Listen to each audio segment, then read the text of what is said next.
so that you guys can watch it. Man, Smith and Kovalova having a lot of communication issues on this first game.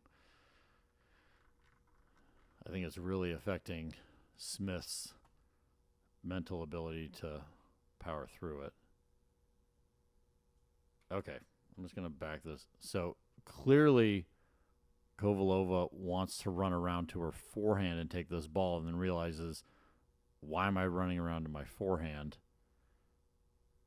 Okay. This is one thing. You'll see a lot of pros do this. It's a big thing I disagree with. Serving from here in doubles. Okay? It just doesn't make any sense, because all you are is getting really close to you and your partner, right?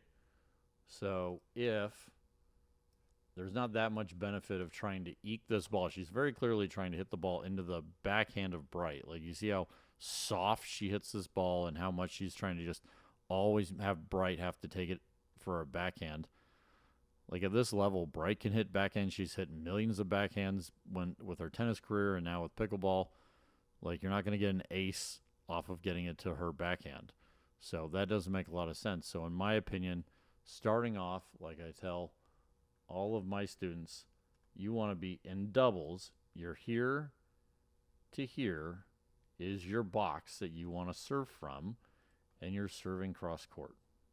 And if you hit it here, it's their backhand. Here, you're going into their body better, which actually is harder for most people. And then you're going to hit a bunch of balls to their forehand, which is fine. But this, if you're over here, what does that do? That opens up this entire area.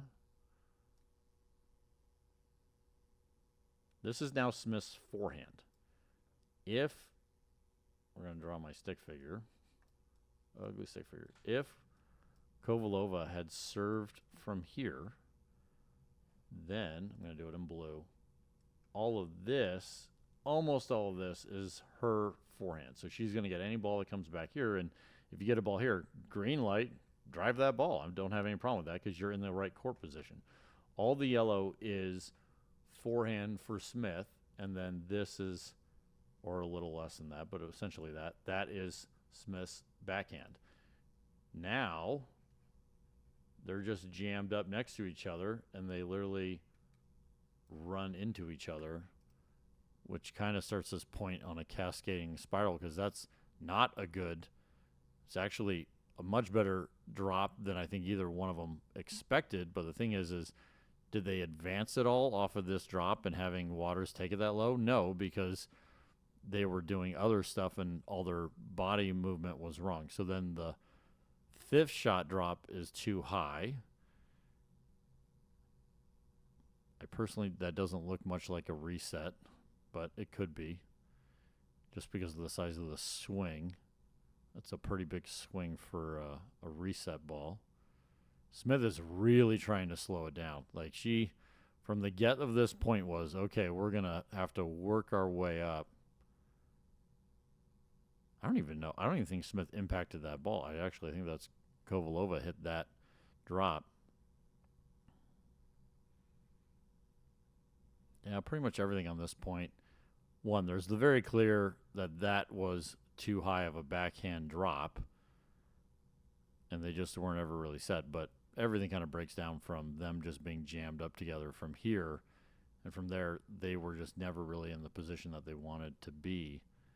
I will also say, when your teammate drops, watch Kovalova just abandon her teammate on this drop and go to the kitchen line.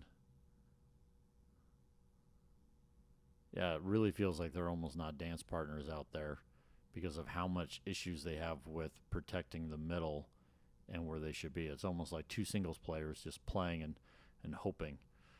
Okay, kind of a disappointing point. Let's move on to the next one.